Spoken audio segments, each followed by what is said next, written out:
From the moment you were born, you were given a name, you were given an identity, you were given a religion, you were given a social security number, you were given national anthem, you were given colors, you were given preferences, you were given all these things that constructed who you are today, and it's those things that you have to deconstruct if you want to live life on your own terms. You're living the life of the system because you are conditioned by the system. So if you want to live a different life, you want to enjoy the beauty of the matrix, you want to enjoy exploring the quest and exploring the map, you have to learn exploring, taking information from other places that are going to elevate you and allow you to achieve your fullest potential. Why limit yourself to a cubicle, to some fluorescent lights and some Excel sheets, working for a boss that'll never, ever, ever give a damn about you, that'll replace you within 72 hours after you quit or after you die? He doesn't care.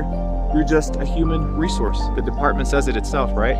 So figure out who you're listening to, figure out what type of life you want to live, and if the life that you have is not the life that you want to have, then chances are the information that you're feeding here, that you're feeding here, that you're feeding through here, that you're feeding through here, ain't cutting it.